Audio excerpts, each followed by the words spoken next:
नमस्कार दोस्तों, साहित्यिक कहानियों के इस चैनल कहानियाँ जिंदगी की पर मैं शैली नारायण आप सभी साहित्य प्रेमियों का एक बार फिर तहे दिल से स्वागत करती हूँ।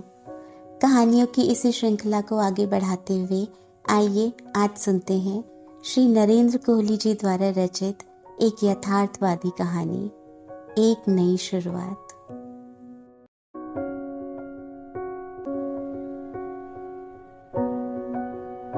घनश्याम दास की तबीयत कल शाम से काफी खराब थी। कोई और समय होता तो शायद वे चारपाई से हिलते भी नहीं। कौन सा अब दफ्तर जाना होता है, पड़े रहते चुपचाप। रिटायर हो जाने का यही तो सुख है, पर चुप पड़े रहने की बात पूरी होती नजर नहीं आ रही थी उन्हें। सहसा उन्होंने ऊंचे स्वर में पुकार कर कहा, सुना तुमने? मेरे लिए 3-4 दातूने भी रख लेना। कौन जाने वहां दातूने मिले ना मिले। वे हाँफ कर चुप हो गए थे। वे अधिक चीख चिल्ला नहीं सकते थे।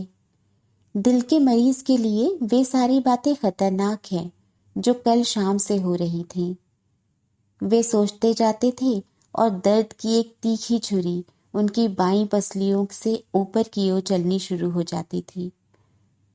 उनकी बात का उत्तर किसी ने नहीं दिया था। उत्तर की उन्हें कोई इच्छा भी नहीं थी। वे अपनी पत्नी को काफी अच्छी तरह जानते थे। एक लगभग पूरी की पूरी उम्र कटी थी उसके साथ।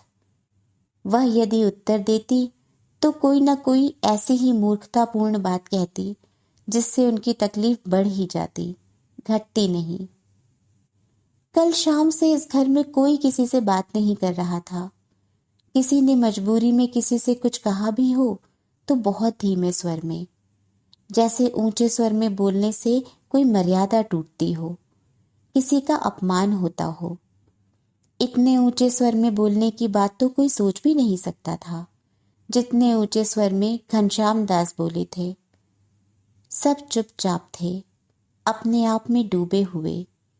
कौन अधिक दुखी है यह कोई नहीं जानता था, इसलिए कोई किसी को सांत्वना भी नहीं दे रहा था। घनश्याम दास कैसे इतने ऊंचे स्वर में बोल गए? शायद पत्नी के प्रति खींच के कारण। सुबह से वह तैयारी कर रही है और अभी तक तैयार नहीं हो पाई है। दोपहर 2 बजे वाली बस तो निकल ही गई समझो। उसके बाद वाली भी पकड़ पाएंगे कि नहीं, कहा नहीं जा सकता। देर हो जाएगी शायद। लड़की अकेली जाने वहां किस हाल में होगी। छोटे छोटे बच्चे हैं और फिर इस उम्र में यह सदमा। और यहाँ यह है लड़की की माँ, एक कपड़ा अटैची में रखती है और सिर पर हाथ रखकर रोने लगती है। ऐसे कब तक तैयार होगी यह? उनकी खींच दुख से भी ऊंची चढ़ गई थी कहीं। दुख दब कर तय होकर खींच के नीचे कहीं छिप गया था।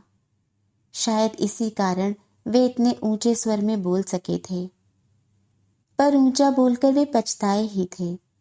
क्रोध उनके लिए विष था, विष। क्रुद्ध होते ही जैसे उनके शरीर का सारा रक्त उनके सिर को जा चढ़ता, मुंह लाल सुर्ख हो जाता और एक तरह के नशे में वे कुछ कह जाते, कुछ कर जाते। पर गुस्से का भाटा बहुत दुखदाई होता।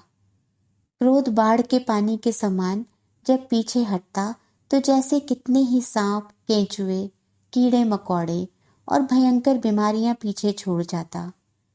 घनश्याम दास पस्त हो जाते, जैसे नशा टूटा हो। सांस उखड़ने लगती, छाती में दर्द बढ़ जाता और अंग अंग में दर्द होने लगता। अभी कल सवेरे घनश्याम दास अपनी मुक्ति की बात सोच रहे थे। एक लंबा परिवार पाला था उन्होंने। लगता था जैसे उनके बच्चे ना हो, राशन लेने वालों की एक लंबी कतार हो जो खत्म होने पर नहीं आती। वे अपनी पत्नी से मजाक किया करते थे, परमेश्वरी, जब तक तू आखिरी बच्चे को खिलाएगी तब तक पहले को फिर भूख लग चुकी होगी। इतने बच्चे हैं तेरे। नजर मत लगाया करो जी मेरे बच्चों को, परमेश्वरी चिढ़कर कहती। पैदा किए हैं तो उन्हें खिला भी लूंगी, तुम चिंता मत करो। कोई स्वस्थ आदमी भी इतने बच्चों को पालता, पढ़ाता, उनकी नौकरियां लगवाता, उनके ब्याह करता हुआ थक जाता। उन्होंने तो एक लंबा जीवन अपने इस रोगी शरीर के साथ काटा था, पर कट ही गया था। वे अपनी नौकरी में लग रहे थे और घर में सारे काम होते गए थे। पिछले वर्ष रिटायर होकर उन्होंने एक बार आंखें खोलकर अपने परिवार की ओर स्टॉक चेकिंग की दृष्टि से देखा था। जरा एक बार हिसाब किताब तो कर ले, क्या क्या हो गया और क्या क्या करना है, कितनी क्षमता है और कितना समय है। उन्हें अपनी पढ़ाई के दिन याद थे। परीक्षा में समय पूरा होने से आधा घंटा पूर्व जब वार्निंग बेल बजती थी तो वे इसी प्रकार अपना प्रश्न पत्र और उत्तर पुस्तिका जांचते थे। उलट पलट कर देखते, कितने प्रश्न बचे हैं, कितने प्रश्न किए हैं, शेष कितने हैं, और समय बचा है आधा घंटा। बस वे इसी गति से काम करने में जुट जाते कि आधे घंटे में शेष कार्य पूरा हो जाए, क्योंकि जितना काम आधा घंटे में समाप्त नहीं होगा वह छूट गया ही माना जाएगा। और काम का छूट जाना, अधूरा रहना उन्हें पसंद नहीं था। अपनी जिम्मेदारियां पूरी कर देनी चाहिए, बाद में कोई उसका मूल्य चाहे कितना ही आके। कुछ ऐसी ही दृष्टि से रिटायर होने पर उन्होंने अपने परिवार को देखा था। नौकरी समाप्त हो गई थी। अब उन्हें ना तो किसी नौकरी में एक्सटेंशन मिल सकती थी और ना कोई नई नौकरी ही वे कर सकते थे। नई नौकरी करने की हिम्मत उनमें अब नहीं थी। इसी नौकरी में उनका शरीर घिसट गया, इसी को बहुत मानना चाहिए। बच्चे सब अपनी अपनी जगह पहुंच गए थे। बचे थे दो, छोटे दोनों के प्रति उनकी जिम्मेदारी। इन दोनों ने भी शेष बच्चों के समान उनकी बात मानी होती तो उनकी नौकरी में ही ये जिम्मेदारियां भी पूरी हो जाती। पर ये छोटे दोनों अपने अपने ढंग से उनकी बात मानने से इनकार करते रहे थे। बिट्टू ने एमएससी करके नौकरी कर ली थी और शादी को टालती आई थी। राजा बार बार फेल हो रहा था और किसी भी प्रकार बीए पार नहीं कर पा रहा था। यदि वे बिट्टू का विवाह कर देते और राजा को किसी भी छोटी मोटी नौकरी पर लगा सकते तो बात बन जाती। स्वयं अपने और पत्नी के लिए तो उनकी पेंशन भी पर्याप्त थी। वे अपना गुजारा कर सकते थे। हाँ, दिल्ली को छोड़ गांव चले जाते, अपने घर पर। मकान का किराया भी बच जाता और दिल्ली की महंगाई से भी बच जाते।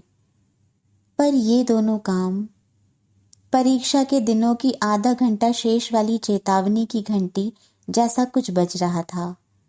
ये दोनों काम यदि जल्दी जल्दी हो जाएं, वर्ष भर के भीतर बिट्टू का विवाह हो जाए और राजा इसी वर्ष बीए करके कोई नौकरी कर ले। बिट्टू के विवाह और वर्ष भर के खर्च का बोझ उनका प्रोविडेंट फंड का पैसा संभाल सकता था। वर्ष भर तो वे अपने सरकारी क्वार्टर में किसी न किसी प्रकार काट ही जाएंगे। परीक्षा भवन में अंतिम आधा घंटे में वे जिस प्रकार समय के साथ होड़ करते थे, पिछले महीनों में कुछ ऐसा ही समय उन्होंने बिताया था। उस आधा घंटा के संघर्ष और भाग दौड़ के बाद की मुक्ति का सुख, काम पूरा करने का सुख, अपनी इस परीक्षा से मुक्ति की बात भी कल सवेरे ही सोची थी उन्होंने। बिट्टू की सगाई पिछले सप्ताह कर दी थी उन्होंने। 3 महीनों के भीतर भीतर शादी। फिर रह जाता केवल अकेला राजा। उसका वे क्या करें, उसका कोई हल नहीं सूझ रहा था उन्हें। इस बात की गारंटी कौन देगा कि राजा इस बार परीक्षा में पास हो ही जाएगा। वह बीए हो ही जाएगा और इस परीक्षा में इतने अंक ले ही आएगा कि कोई ढंग की नौकरी कर कम से कम अपना ही बोझ उठा सके। उनकी स्थिति कुछ वैसी ही थी जैसे सारा पर्चा करने के पश्चात 5 अंकों के किसी प्रश्न का उत्तर ना आने पर होती थी। इन 5 अंकों का क्या करें, राजा का क्या करें? यदि वह इसी वर्ष के भीतर बीए करके नौकरी पर न लगा तो वे उसका क्या करेंगे और अपना क्या करेंगे? सरकारी क्वार्टर उन्हें छोड़ना पड़ेगा। प्रोविडेंट फंड का पैसा बिट्टू की शादी में चुक जाएगा। फिर वे अपनी पेंशन में 3 व्यक्तियों की गृहस्थी दिल्ली में चला पाएंगे क्या? 5 अंकों के बचे हुए इस प्रश्न ने उन्हें बहुत तंग किया था और इसके विषय में सोच सोचकर कितनी ही बार उनकी तबीयत खराब हो गई थी। दर्द की छुरी बाईं पसलियों से ऊपर की ओर चल पड़ती थी और वे चारपाई पर पड़े पड़े छटपटाते रहते थे। और कल सवेरे ही उन्होंने अपनी मुक्ति की बात सोची थी।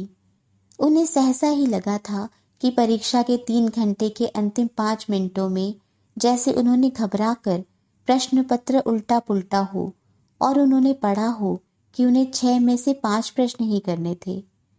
एक प्रश्न वे छोड़ सकते थे, कोई सा भी। एक प्रश्न छोड़ देने पर भी उनका पर्चा अधूरा नहीं माना जाएगा। वे राजा की पढ़ाई भी छोड़े जा सकने वाले प्रश्न के समान ही मानेंगे। यदि वह नहीं पढ़ा तो उसका अपना दोष था। उन्होंने अपनी ओर से कोई कोर कसर नहीं छोड़ी थी। वे उसे अपनी जिम्मेदारी नहीं समझेंगे। आज से उस प्रश्न को छोड़ देने का निर्णय कर लेंगे। वे 3 महीनों के भीतर भीतर बिट्टू का विवाह कर देंगे और फिर वर्ष समाप्त होने पर सरकारी क्वार्टर छोड़कर गांव चले जाएंगे। राजा नौकरी करने लगे, दिल्ली रह जाए या कहीं और चला जाए तो ठीक है। कुछ ना कर सके, उनके साथ आना चाहे तो शायद जब तक वे जीवित हैं खाना तो उसे दे ही देंगे। और जैसे उनका पर्चा पूरा हो गया था, तनाव से भरे हुए 3 घंटों के बाद की सुख शांति उनके भीतर आ समाई थी। वे बड़े हल्के से हो गए थे। अपने रोगी शरीर को अधिक कष्ट देने का क्या लाभ? उन्होंने सब कुछ ढीला छोड़ दिया था। दिन भर के कड़े परिश्रम के पश्चात आराम की शाम के समान अब वे तृप्त से थे। बिट्टू की सगाई बहुत धूमधाम से नहीं की थी उन्होंने। धूमधाम की कौन सी बात थी? कौन सा घर में पहला विवाह था? फिर वे रिटायर हो चुके थे। अधिक धूम धड़ाका करने के फेर में पड़ते तो प्रोविडेंट फंड का पैसा वर्ष भर से पूर्व ही दम तोड़ देता। फिर भी घर के सारे लोग, सारे बच्चे आए थे, एक इंदु को छोड़कर। इंदु ने बधाई का पत्र लिख दिया था और लिखा था कि जगदीश, उसके पति, बीमार हैं, अतः वह नहीं आ सकेगी। उसने काफी विस्तार से लिखा था कि बिट्टू की सगाई में आने का उसका कितना मन था। वह आती तो सब लोगों से मिल लेती। वैसे तो दिल्ली से चंडीगढ़ कोई बहुत दूर नहीं था, पर फिर भी घर गृहस्थी में से निकलना जरा मुश्किल हो जाता है। सगाई के बहाने ही आ जाती, पर पति को छोड़कर कैसे आती? घनश्याम दास ने भी लिख दिया कि वह जगदीश जी का हाल विस्तार से लिखे, उनके ठीक होने की सूचना शीघ्र दे और बिट्टू के विवाह पर आने की तैयारी अभी से पूरी कर डाले। विवाह के समय वे कोई बहाना नहीं सुनेंगे। सगाई हो गई थी और सब लोग अपने अपने घर लौट गए थे। घनश्याम दास बड़े हल्के और प्रसन्न मन से चारपाई पर लेटे लेटे छत को देख देख कर मुस्कुराते रहते। उन्होंने मान लिया था कि वे सरकारी नौकरी से रिटायर हो चुके हैं और गृहस्थी के चक्कर से भी बस अब रिटायर होने ही वाले हैं। 2-3 महीनों की ही बात थी। ये 2-3 महीने भी बस ऐसे ही थे जैसे वेटिंग रूम में बैठा हुआ एक यात्री जिसकी बर्थ गाड़ी में रिजर्व हो चुकी हो। सामान सारा ब्रेक वैन में बुक हो गया हो और वह बैठा घड़ी देख रहा हो कि गाड़ी प्लेटफॉर्म पर आए तो वह हौले से अपनी बर्थ पर जा बैठे। सारा कुछ हो चुका है, बस समय की बात है। वे बहुधा स्वयं को सूचना देते रहते। पहले दिन में एक आध बार वे राजा को डांट डपट भी कर दिया करते थे, कभी पढ़ाई को लेकर, कभी उसके व्यवहार को लेकर, पर अब उन्होंने उसे कुछ भी कहना छोड़ दिया था। आज उनके सामने पड़ जाता तो उनके भीतर एक चुहल सी मचलने लगती। ऑप्शनल क्वेश्चन है साला, वे स्वयं को सूचित करते और मुस्कुराने लगते। इससे क्या सिर मारना? उन्हें स्वयं अपने ऊपर आश्चर्य होने लगता। आखिर कैसे उन्होंने स्वयं को उससे इतना तोड़ लिया है कि उसके करियर की बात, उसके भविष्य की बात, उसकी पढ़ाई और नौकरी की बात, उसकी कोई भी बात उन्हें विचलित नहीं कर पाती थी। यह सचमुच ही एक रिटायर्ड आदमी का दृष्टिकोण था। और ऐसे ही कल शाम जब वे चारपाई पर लेटे लेटे रिटायर्ड जीवन का रस लेते हुए हल्के हल्के ऊँघ से गए थे कि उन्हें जगदीश, इंदु के पति की मृत्यु का तार मिला था। तार पढ़कर वे चुपचाप बैठे रहे, वैसे के वैसे ही, जैसे कुछ हुआ ही ना हो। कुछ क्षणों के पश्चात उन्होंने अपनी धोती के सिरे से चश्मा साफ किया और तार को फिर से पढ़ा। तार पढ़कर उन्होंने परमेश्वरी को पुकारा और अपनी पुकार को सुनकर ही उन्हें पता चला कि वे रो रहे हैं। उनकी आंखों से आंसू गिर गिर कर उनके भौचक से खुले मुंह को नमकीन कर रहे हैं और उनकी आवाज भर्रा ही नहीं गई, फट गई है। परमेश्वरी भागी भागी आई और उसके साथ साथ ही बिट्टू भी आ गई। राजा को भी किसी प्रकार शायद उनकी आवाज सुनकर पता लग गया कि कुछ हो गया है। उन तीनों ने उन्हें घेर लिया था और वे तार हाथ में पकड़े रोते जा रहे थे। बिट्टू ने उनके बढ़े हुए हाथ से तार पकड़ लिया, पढ़ा और बहुत धीरे से बोली, माँ, जगदीश जीजा जी नहीं रहे। परमेश्वरी ने धाड़ मारी और घनश्याम दास को पता नहीं क्या हुआ। वे चीख कर बोले, जाओ, यहां से चले जाओ, मेरा सिर मत खाओ। घर में कुछ देर तक चीखें उठती रहीं, कभी किसी की, कभी किसी की, और अंत में सब कुछ मौन हो गया। 3 जने घर के विभिन्न कोनों में बैठकर रोते रहे। राजा छत पर खड़ा खड़ा चुपचाप सिगरेट पीता रहा और आकाश को घूरता रहा। दुख की पहली बार से उभर कर आंसू पोंछ घनश्याम दास गंभीर हो गए थे। उनकी छाती में बाईं ओर हल्का हल्का दर्द हो रहा था, पर कोई ऐसा तेज नहीं था कि वे उसके बारे में सोचते। वे सोच रहे थे इंदु के बारे में। इंदु अगले जून में आयु के 35 वर्ष पूरे करेगी। अभी उम्र क्या है उसकी, और छोटे छोटे 3 बच्चे हैं। छोटा लड़का तो अभी कुल 1.5 साल का है। ससुराल कहने को इंदु की एक छोटी ननद मात्र है, जिसका विवाह 3 वर्ष पहले स्वयं इंदु ने अपने हाथों किया है। सास ससुर देवर जेठ कोई नहीं। अब वह किसके द्वार पर जाएगी, कहाँ जाकर बैठेगी? और शायद जगदीश ने बीमा भी नहीं करवाया था। नहीं, करवाया था शायद। कुछ ठीक पता नहीं उन्हें। प्रोविडेंट फंड भी कितना होगा? जमा पूंजी यदि कुछ भी तो कितने दिन चलेगा? इस वय में विधवा होने का, पति के बिछुड़ने का दुख जो इंदु को होगा वह तो होगा ही, पर उसका यह आर्थिक पक्ष, अभी तो ढेर सारी जिंदगी पड़ी है, लंबी और संघर्ष से भरी। और 3 बच्चे, उन्हें पढ़ाना लिखाना होगा, पालना पोसना, लड़की का विवाह करना होगा। कैसे करेगी बेचारी इंदु? उसका अब कौन है? और सहसा उन्हें लगा वे यूं ही व्यर्थ चिंता कर रहे हैं। इंदु की ससुराल में कोई न सही, मायके में तो है। उसके भाई हैं, भाभियां हैं, बहनें हैं। और तुरंत ही उन्हें लगा वे अब गलत सोच रहे हैं। भाई भाभी ही किसी की जिम्मेदारियां उठा सकते तो उन्हें अपने बिट्टू के विवाह और राजा की पढ़ाई के लिए इस बुढ़ापे में अपने रोगी शरीर को कष्ट देने की क्या आवश्यकता थी? जिन भाइयों पर छोटे छोटे बहन भाइयों की कुछ वर्षों के लिए जिम्मेदारी नहीं छोड़ी जा सकती, उनसे यह आशा कहाँ की जा सकती है कि वे अपनी विधवा बहन और 3 बच्चों की जिम्मेदारी आजीवन उठाएंगे? नहीं, यह संभव नहीं है। तो फिर कौन? उनके सिवाय और कौन? और कोई नहीं, उन्हें ही करना होगा। इंदु उनकी बेटी है।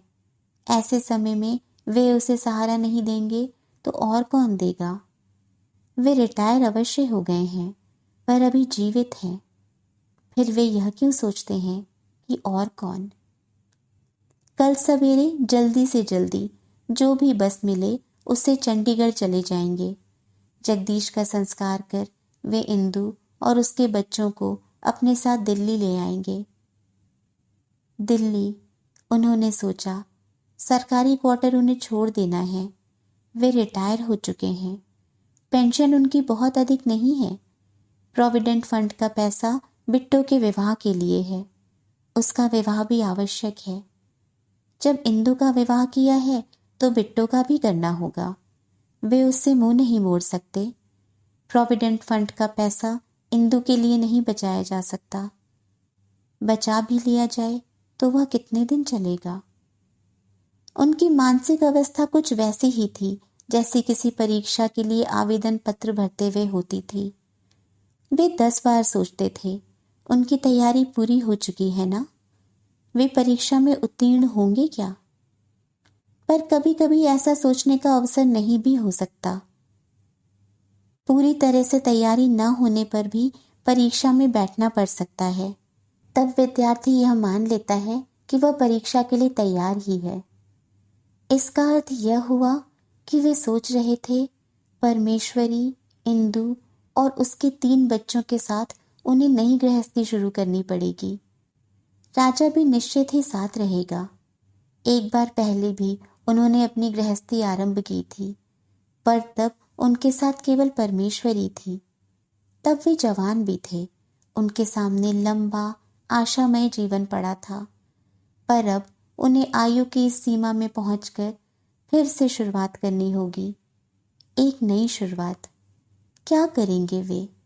इस बूढ़े रोगी शरीर से वे क्या करेंगे? कैसे कमाएंगे?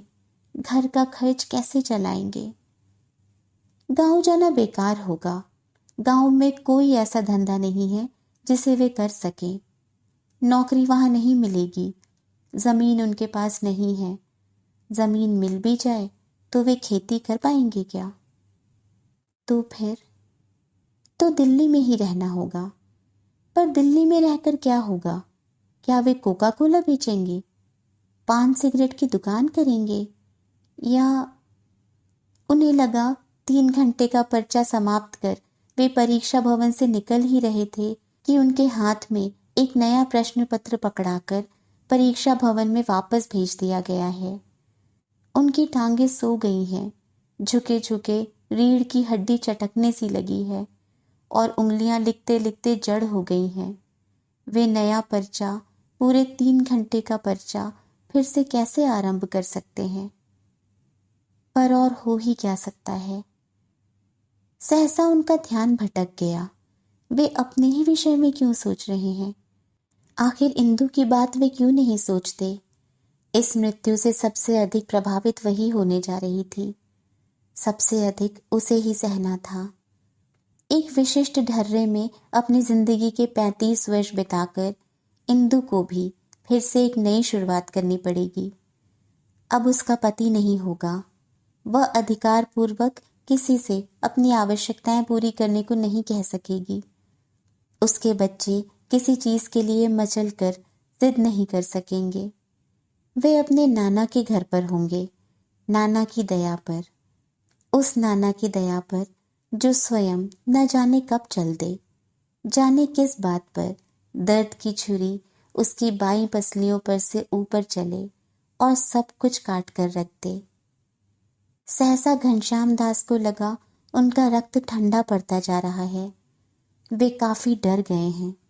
दर्द की छुरी ने उन्हें बुरी तरह डरा रखा है और शायद उनमें यह साहस नहीं आ रहा कि छाती ठोक कर कहें, इंदु बेटी, जब तक मैं हूं तब तक तू क्यों घबराती है?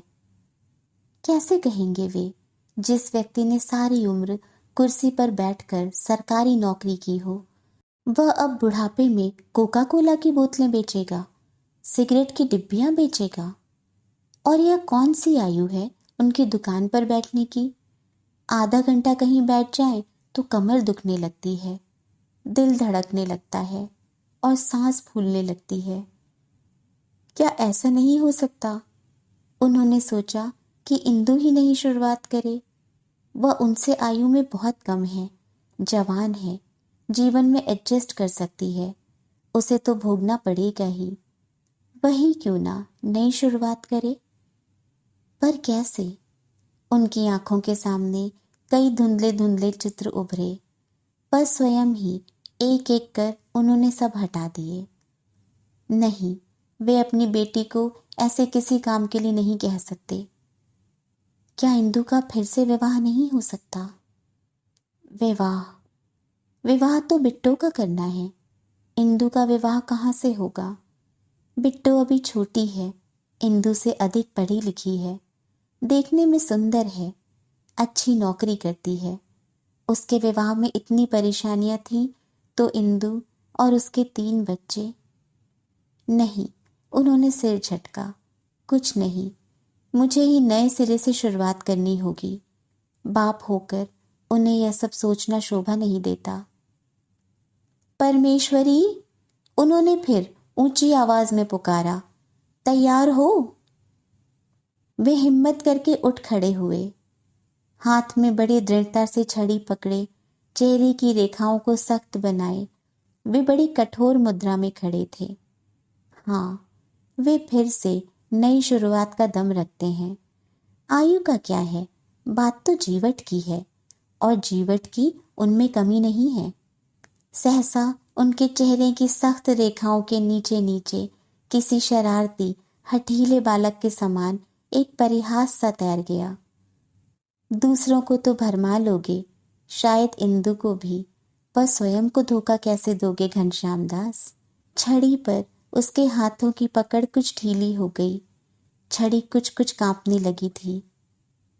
कितना अच्छा होता यदि इंदु बेटी ही कुछ हिम्मत करे, उन्होंने सोचा, पर वे उससे कैसे कहें? उन्हें जोर की खांसी आ गई। वे खांस खांस कर दोहरे हो रहे थे और दर्द की छुरी उनकी बाईं ओर की पसलियों को खटखटाने लगी थी।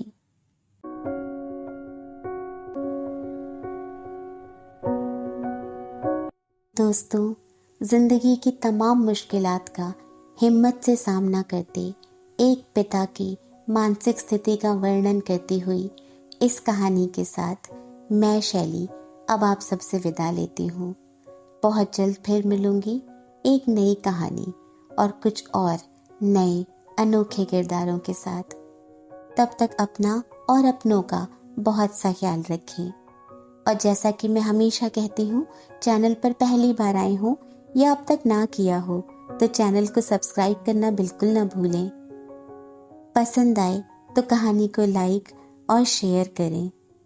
कहानी, लेखक और प्रस्तुति से संबंधित अपने जो भी विचार और सुझाव हो उन्हें कमेंट बॉक्स में लिखकर ज़रूर बताएं।